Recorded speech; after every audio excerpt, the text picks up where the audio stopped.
In this week's episode of Indigenous Roots and Hoots, host Gordon Spence is speaking with Larry Audlaluk, who at the age of 3 was a part of the Inuit High Arctic Relocation Program. The High Arctic Relocation Program took place during the Cold War in the 1950s.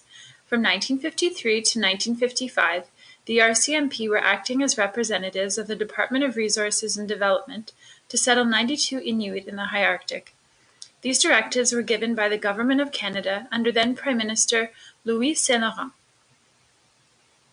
In August 1953, 7 families from Inuk, northern Quebec, were transported to Grise Fiord, including Larry Audlaluk's family.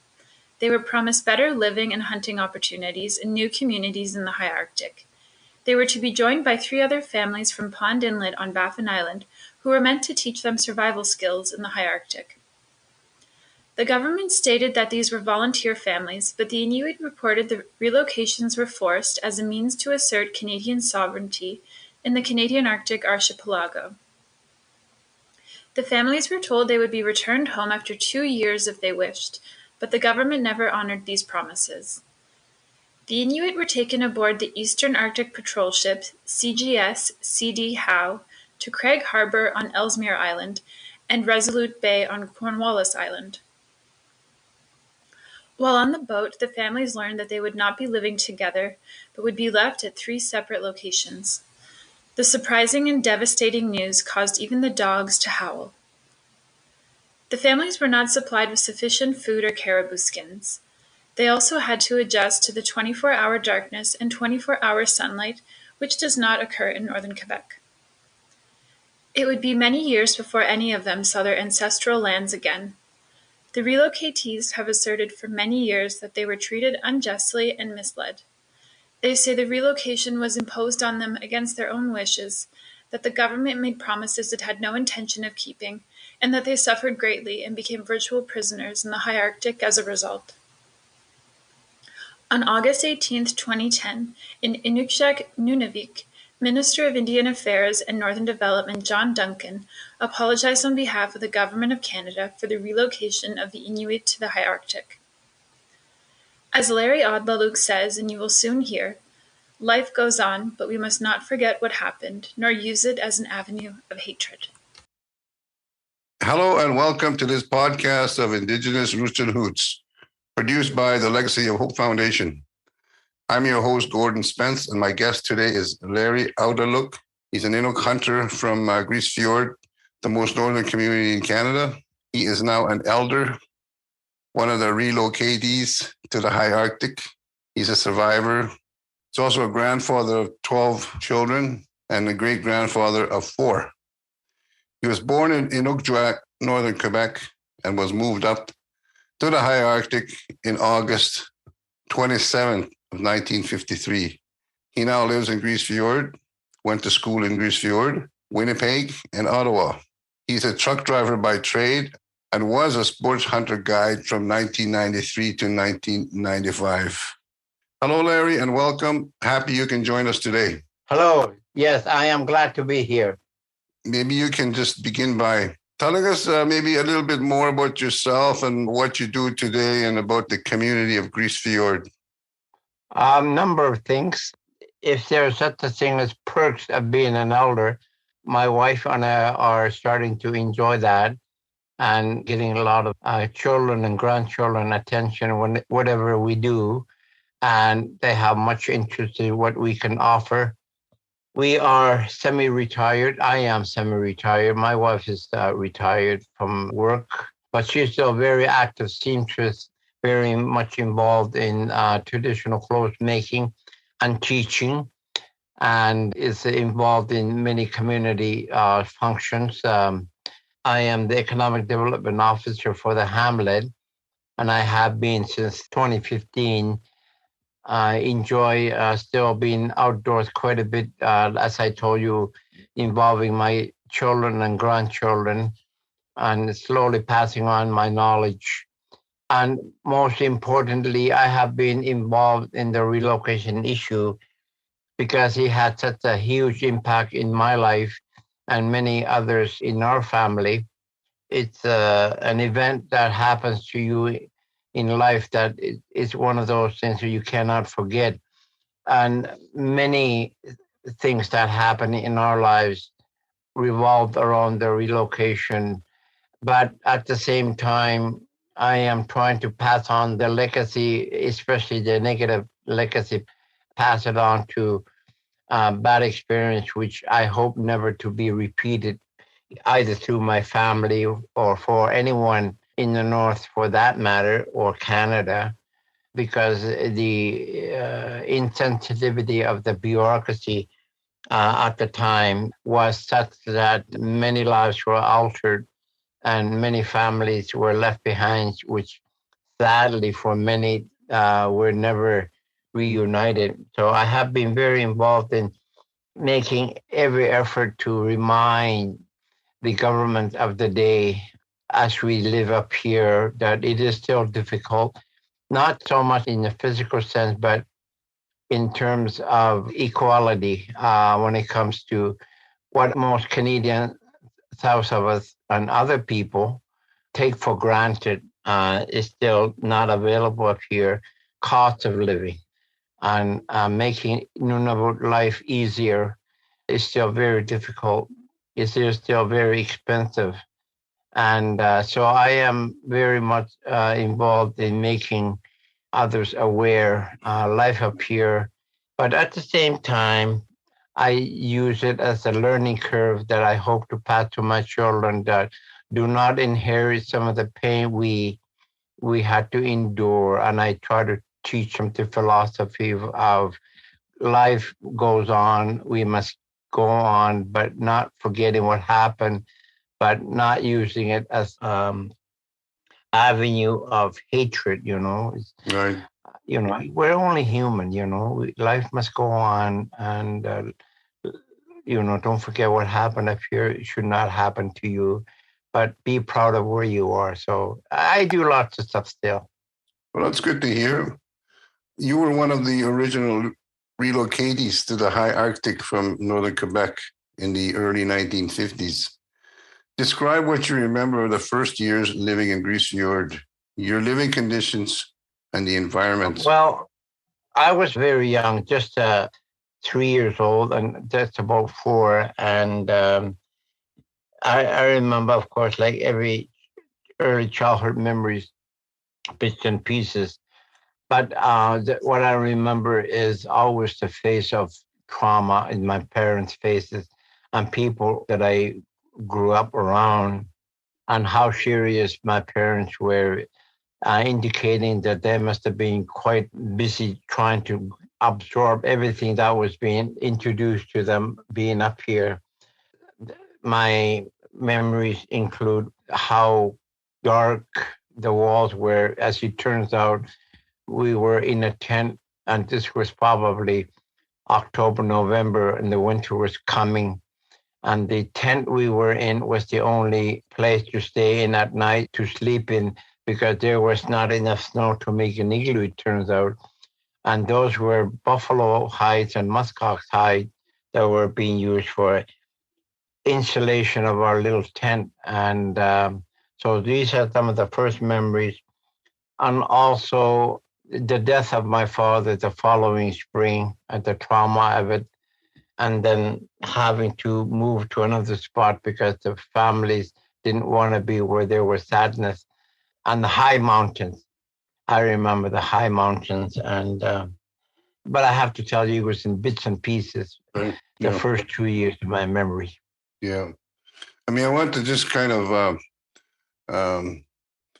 get across to our listeners that the extreme coldness and the climate up there was in the neighborhood of minus 50, I guess, was the average temperature in the winter.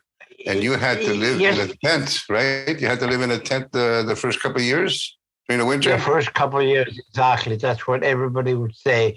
After I started going to school and learning how to read and write, and learning how to access some of the government documentation that was being kept over time by the government, which was through the RCMP and through the Freedom of Information Act, and combining with my parents' stories and the elders that were involved and some of the bureaucrats involved. The stories were never the same, But the story about the first 2 years being difficult was something that you often heard about over time. Then when I become older person and carrying on more responsibility to my children while they were learning to live up here, you could understand and appreciate how difficult it must have been for them to endure this. And later in their lives, to say it was the most difficult 2 years. But throughout the years, for my mother never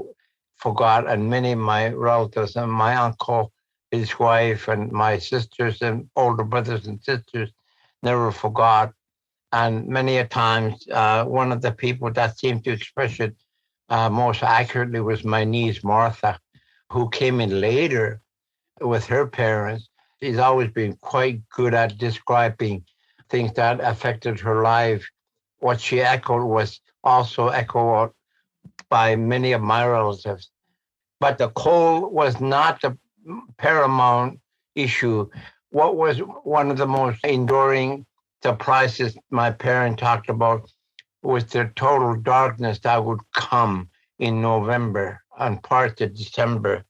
The dark season, which they were not ready for. That was complete surprise to them. When the sun went in end of October and the days started getting shorter quite quickly, seems, and then the darkness, that was numbing for them. That was shock and something you could get away from. That was one of the things. Yes, it is cold, but you have to remember up here it's a dry cold. I've been in Ottawa, let's say in November, and it's minus 20 in Ottawa and minus 20 in Grise Fiord. It's not the same, the dry cold, and then there's the damp cold. So the dark season and the cold combined, it must have been just horrific for my parents. Yeah, I was going to ask you that. It's 24 darkness up there during the winter months. How did he ever adapt to this and manage to hunt and survive? Well, the men folk consisted of 4 families from Inuk went to our area because they were supposed to be 2 each. The original plan, it turned out, was that there were to be 2 families, 2 Resolute, 1 family consisted of 2 Inuk family, 1 Pond Inlet. That's 3.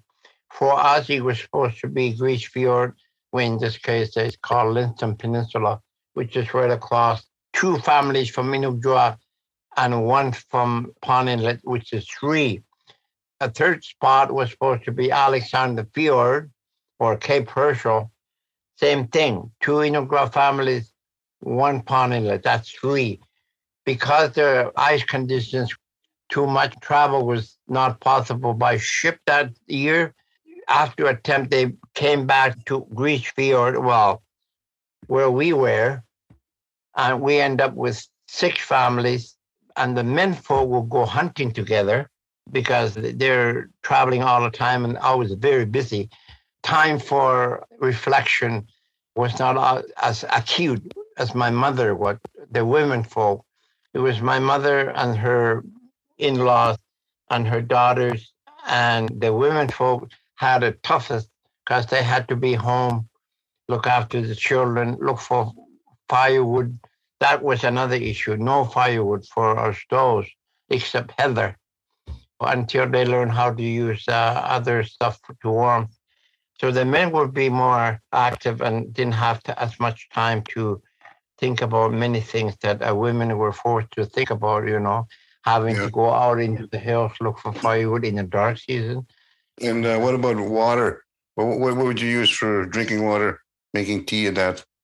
Thanks for asking that question. That was one of the things that was completely different. There are no lakes nearby, like in Inuk, where you can find a lake and make a hole and keep it open until it's frozen, and then you can start chipping it away for drinking, melting it and drinking water.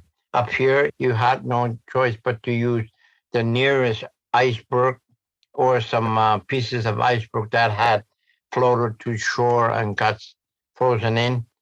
That had to be hauled, and that was mostly my mom and her other women folk to do that, and try to do that in the dark season. It's 9 in the morning, but it's dark as much as if it's at 9 o'clock at night. No different. Right. And Yeah. she had to adjust to that. And the adjustment was something she never forgot. And she talked about some days it was so dark, I would try to get to the main ice, but not knowing where I was. I see this piece of what I considered iceberg, drinking ice, and I chop at it, and my axe with flint like a flint. Turns out it's a rock, frozen ice on top. So it was very hard for them, the women. So drinking water was an issue, yeah. Yeah. I mean, that's such an important part of staying alive is having clean drinking water or any kind of drinking water. Yes. When they moved your families up to the high Arctic, you went on a ship, I think it's called a CD Howe. How long was the trip and how was that? The trip by itself, according to my brothers and sisters, and those sisters and brothers were in between 18, 19, 20 years old, and they were quite interested in it. Whereas people like my father, who had much bigger responsibility to worry about, we're noticing we're traveling for a long time and the terrain is changing. And he noticed that we are getting further away from people. And obviously, there are less and less people to look at each time we land in the community because we're going to smaller communities. They would look at the mountains and look like one of my older sisters thought, wow, look at those mountains and those big rivers coming down. But upon close inspection, it turns out those were frozen ice. Glaciers. Yeah, frozen ice. She thought they were rivers. They were frozen ice. That was something she noticed. But some of the other younger ones were just having a great time being on a ship. It was an adventure for them in the beginning. But then the government dropped what I call bombshell. When everybody left Pond Inlet after picking up the Pond Inlet component of the relocatees, which was Simon Akbalepi, Samuel Nakala, and Deputy Amawali, as an example, and all the other Inuk people. When they left Pond Inlet, as one of my brothers used to say, when it was too late to turn back, they put us inside part of the ship and had a mass group of people meeting versus the government and the interpreters, and said, by the way, we're going to Craig Harbor. We're going to drop one family off. Then we're going to take another family up to Alexander Field or Cape Purcell. And the last group going to be transferred to another ship taken to Resolute. You're going to be divided into 3 groups. And the shock and the anger, that's my Simon used to say, everything went crazy. Children started crying, women started crying, even the dog started to howl. And the commotion it caused was just tremendous. And that's when some people would say reality set in. Yeah. That's when they realized that it was going to be more serious than they thought, Yeah, in the beginning it was not bad because they could visit other communities. Because this was a government ship, a medical ship. Yeah. Doctors on board, checking people for TB and whatever else has to be delivered to the Eastern Arctic.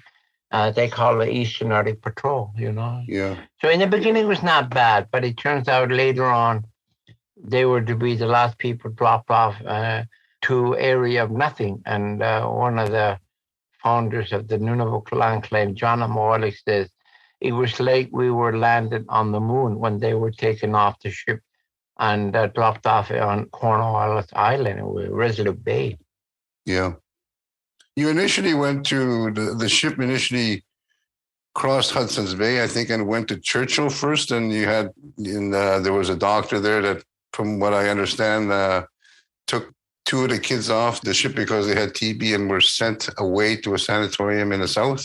All I know, well, from our trip 2 years before that, in 1953, I didn't hear anybody being taken off the ship to be sent to sanatorium. It's the opposite. There was one patient, John Wallace's older brother, Makushi, who was on board the ship.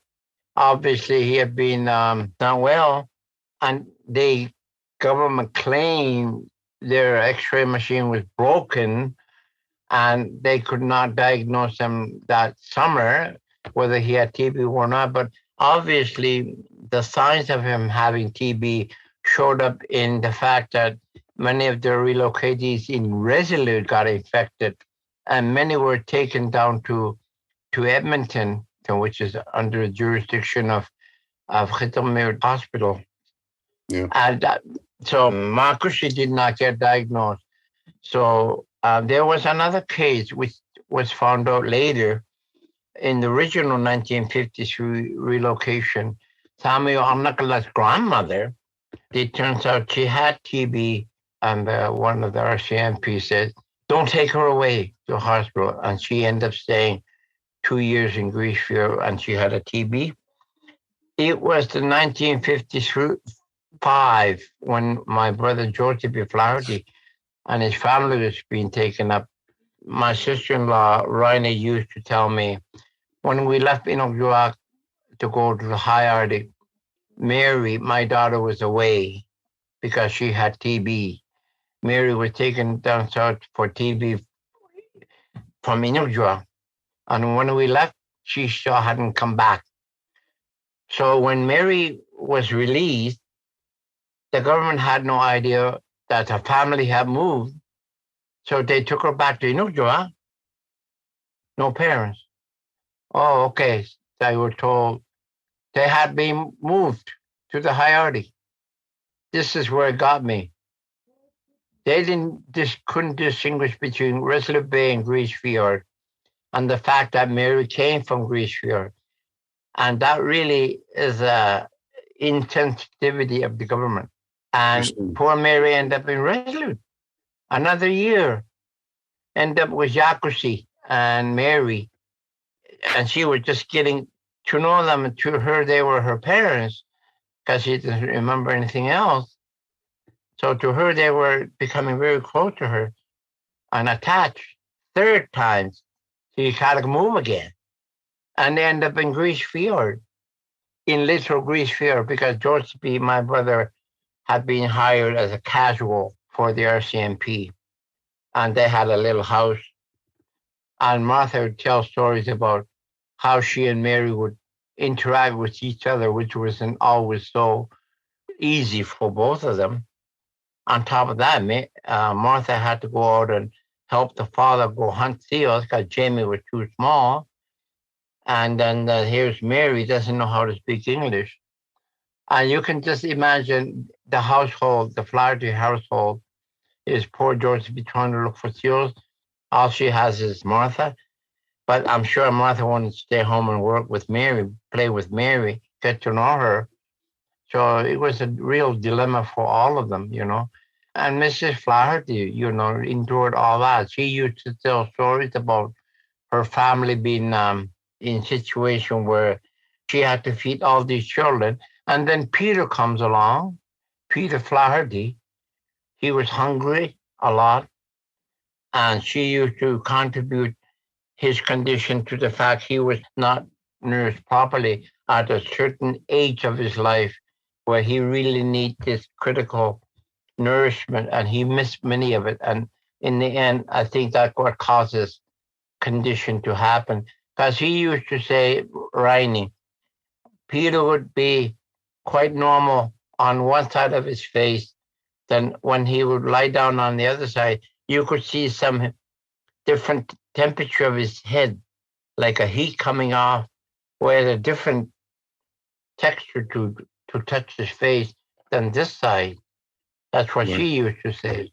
Yeah. And as we all know, Peter never learned to talk properly, Yeah. So I don't know. I'm just thinking, lack of food must have contributed to his late development in everywhere, mind.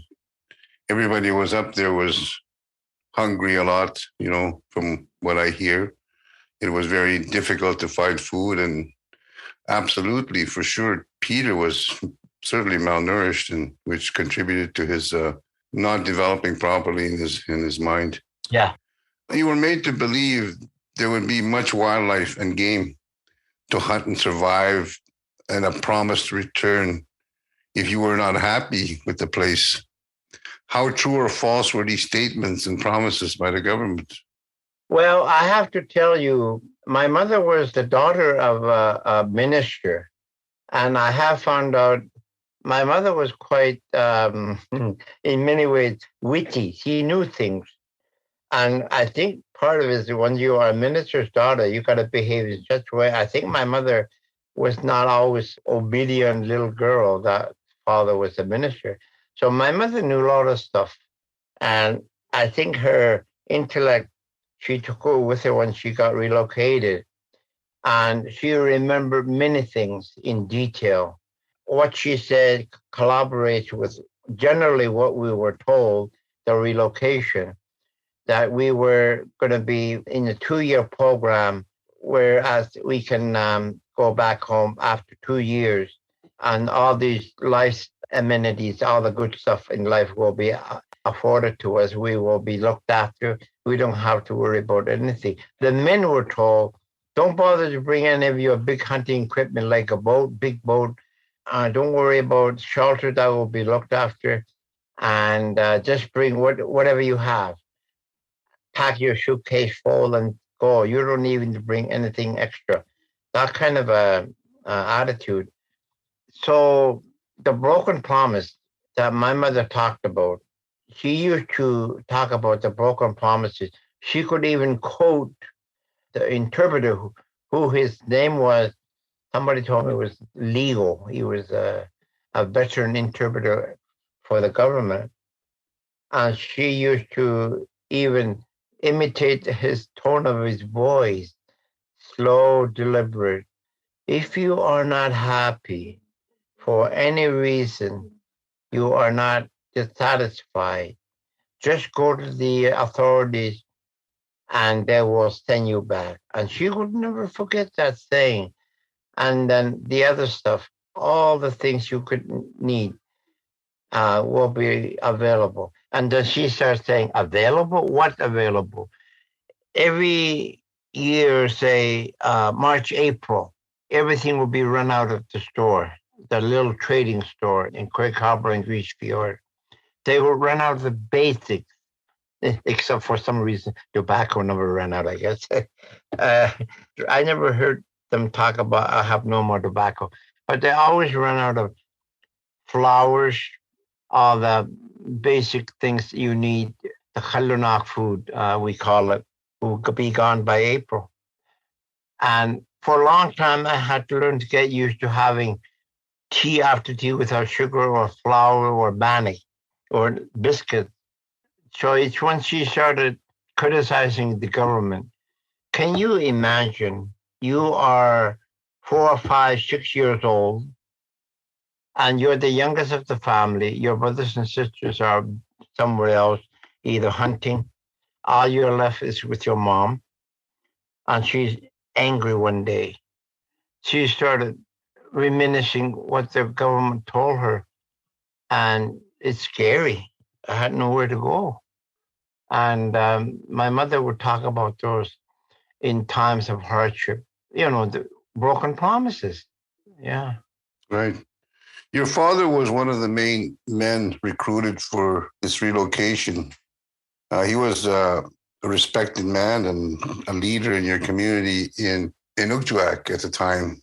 Tell us a bit about your father and the type of man he was. Well, my father was the oldest of our family.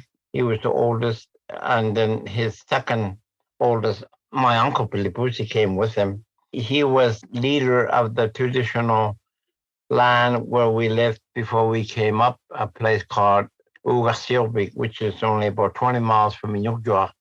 I've been there. One of my brothers, Sam Willie, had moved back to Inuk after 1978.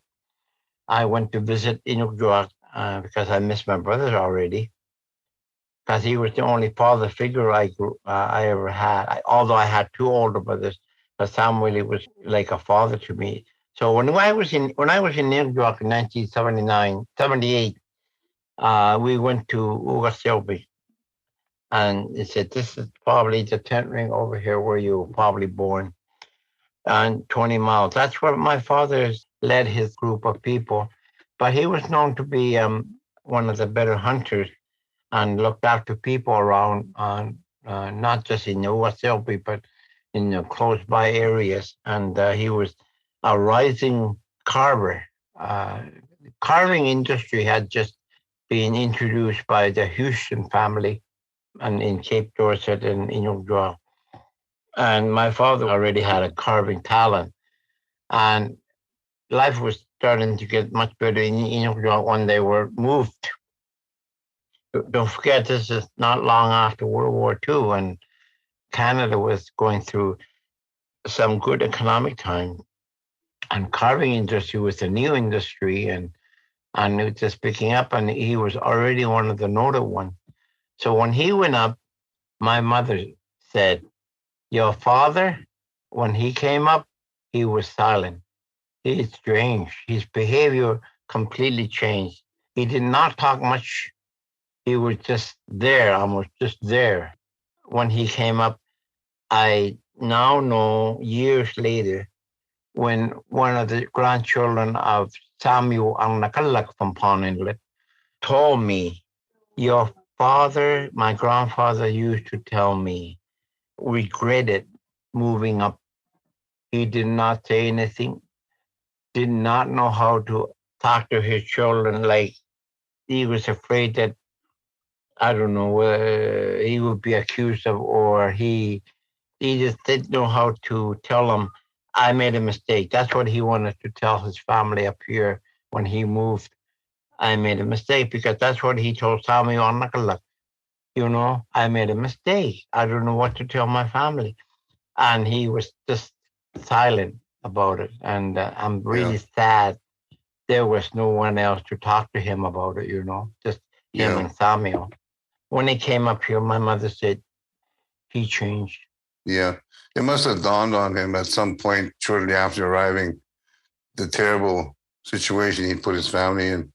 And that's what it was. That was the situation he was in. It was a big predicament. Sadly, his heart just gave out 10 months after being moved. Yeah. He passed away. Something I had to learn to, it's something you just don't put it out of your mind. It comes back. He passed away 10 months after arriving in Grise Fiord.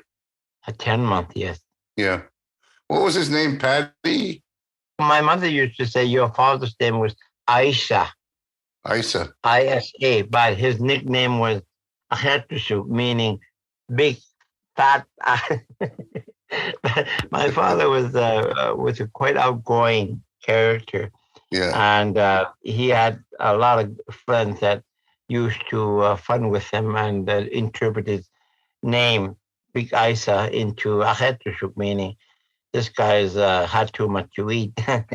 No, his name was Isa Ahetusu. Okay. Ended up being his last name, yeah. Well, where did the name Paddy come from? It's an old Irish name for Patrick, yeah. Okay. It's part of his nickname more than anything. Okay. Yeah. I seen his signature in one of the documents. Yeah. His name was Patty Ahetusu. That's what he put, but it was, in those days, we were E numbers. Right. Right after. There was an RCMP post up both in Grise Fiord and Resolute Bay when you arrived. Describe your relationship with the RCMP and their role with regards to your relocation. There was one RCMP corporal who was in charge of the whole relocation quite seriously. He dictated where we were to go because he was under the direction of the government about the relocation. We spent 1 week in Craig Harbor RCMP post, which is 30 miles east of here. And we moved to Linton Peninsula a week later because that's how he wanted it. And it was notable thing to read after we got moved to Linton Peninsula. He makes a report about the relocation. And he talked about the spot he took us to, Linton Peninsula. And he said, he tells a little story about the relocation.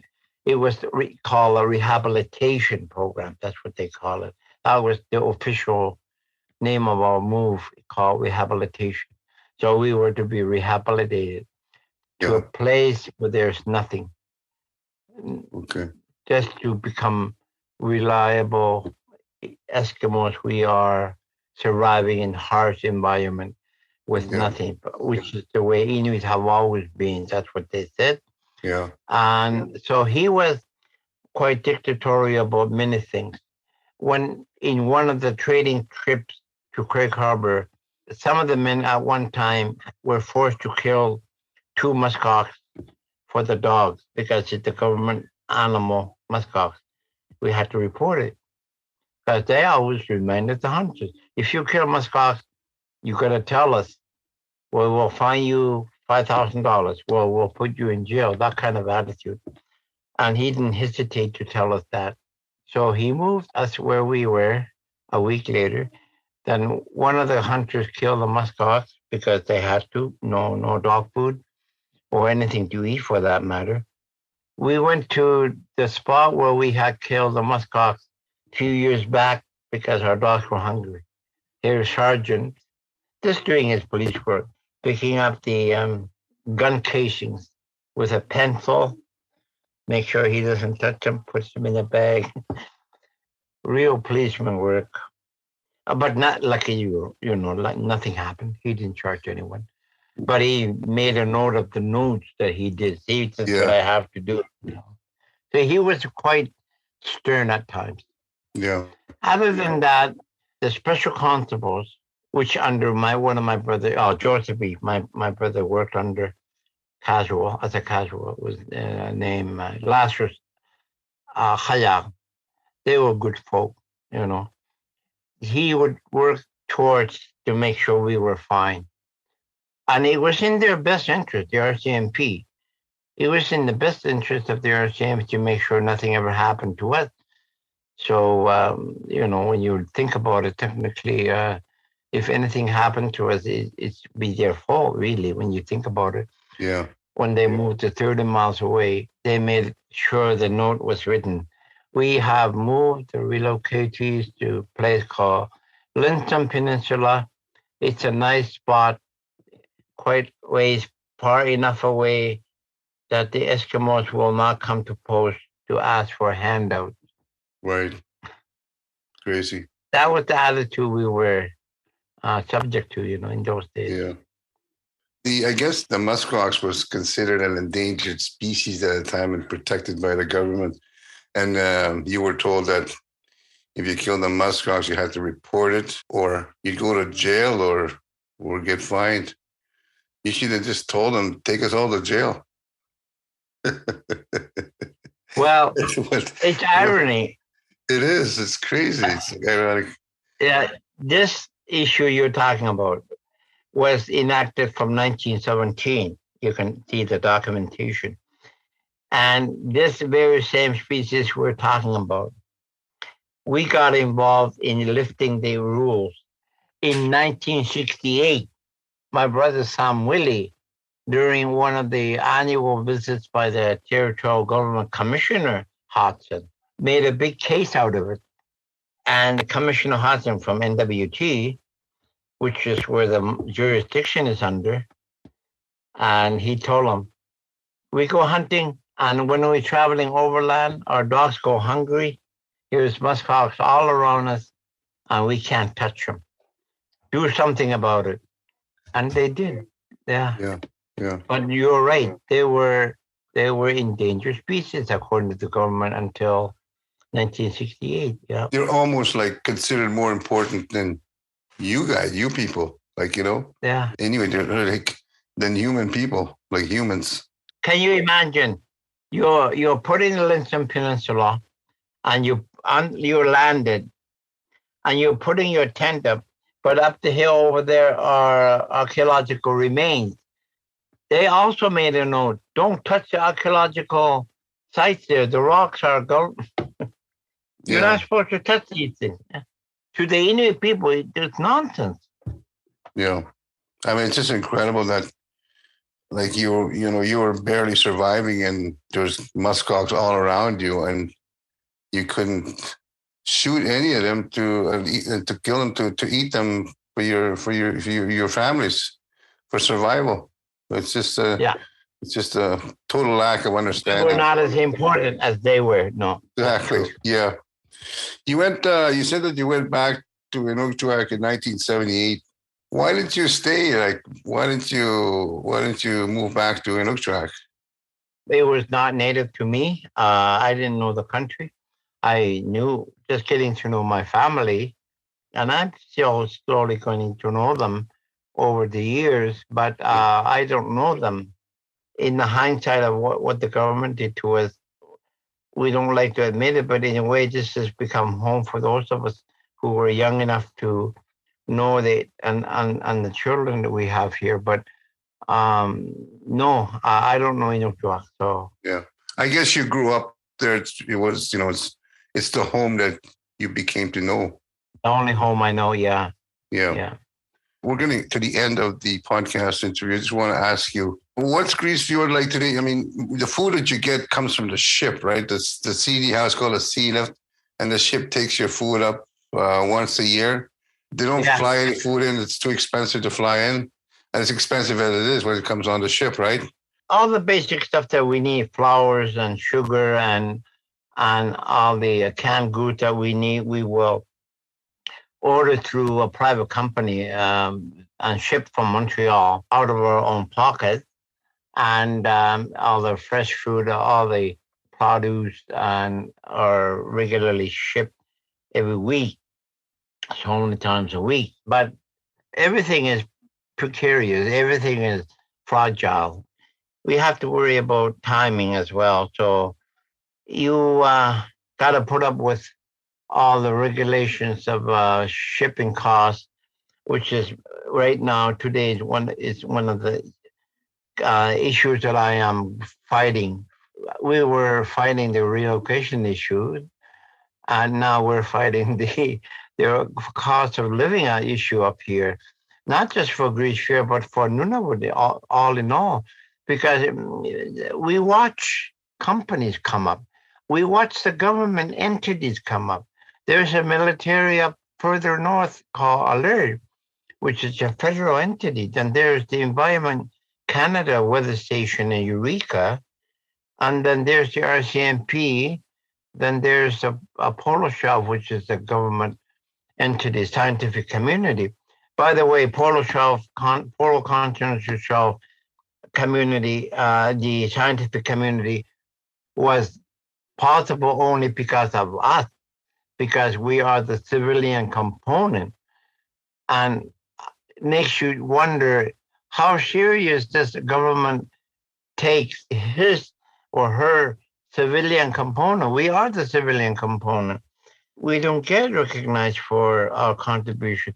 The federal government entities I just told you about, if they start running low on steaks and all the good stuff they need to survive in isolation, they will have a regular, as someone told me one time, milk run to Alert to get all their supplies up to par again for quarterly or things like that.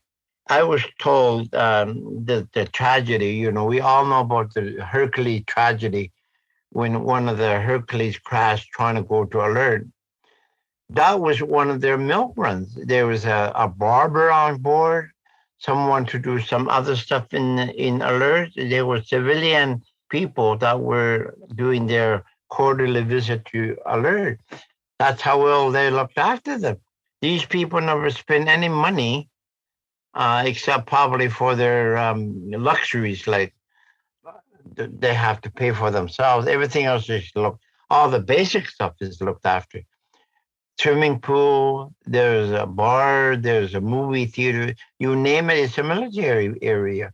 And then Eureka, Eureka is a weather station. It's not far from Resolute.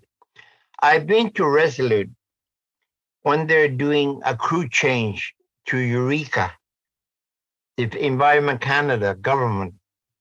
We haven't had a jet service in Resolute for about more than 20 years, ever since Little Cornwallis Island closed.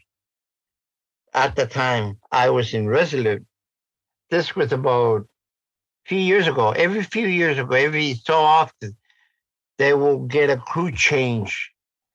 The environment people, Environment Canada will have a jet come from Ottawa, land in Resolute for fuel, and then they go to Eureka, do a crew change, and fly back down to on a jet.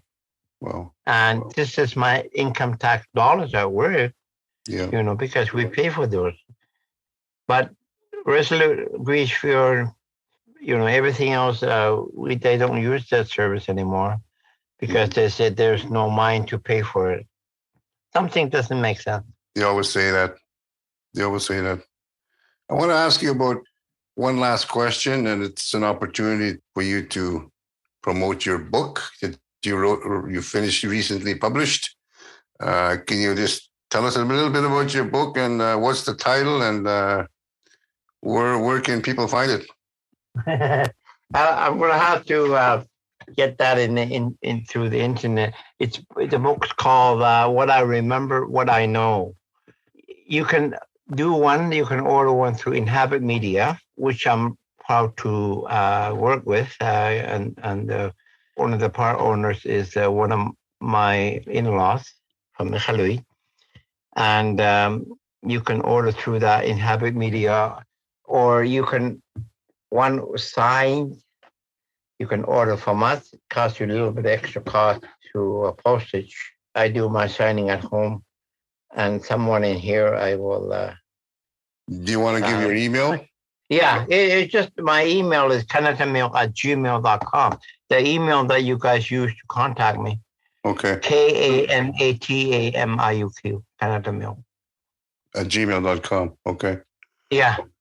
By the way, talking about cost, I just wanted to finish. I did someone to a check on cost of. I use ginger ale pop.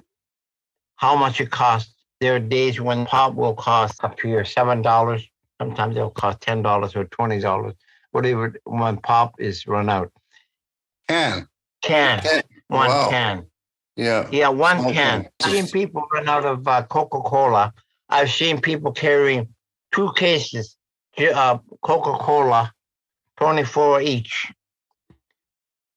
And they are 1 case, $120. And guys carrying 2. This is in July. Jeez. July. And the guy has no qualm. He's not even talking about it. It is his groceries. And then he's carrying 2 cases of pop. That $240. I don't know how much the groceries are. I mean, this is quite some time ago. So I had a guy tested. A can of pop, let's say, cost $1 in Montreal. That's a lot. I mean, $1 is a lot. By the time when you check the cost of living and further north you go, more expensive, it can be $18. $18. What was $1 in Montreal becomes 18.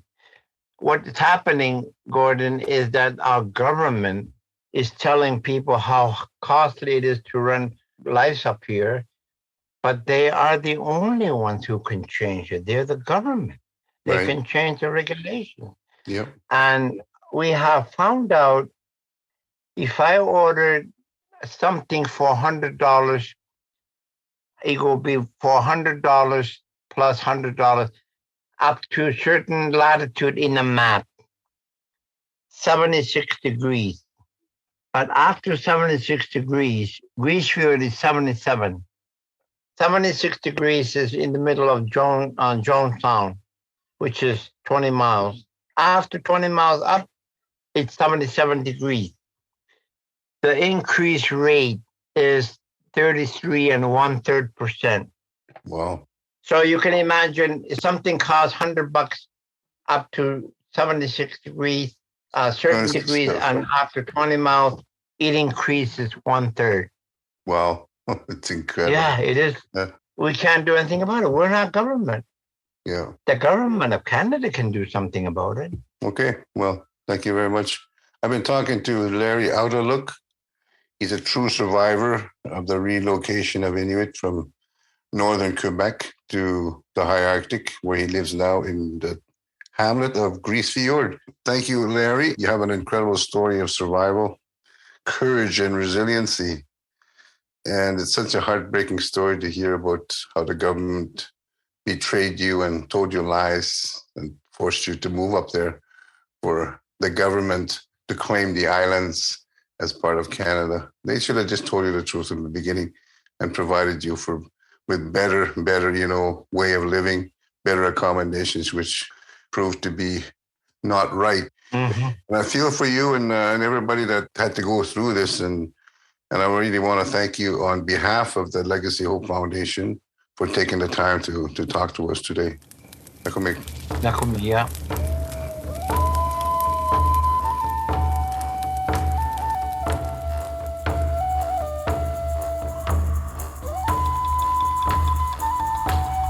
Roots and Hoots is produced by the Legacy of Hope Foundation. For more podcasts like this, please visit our website at legacyofhope.ca.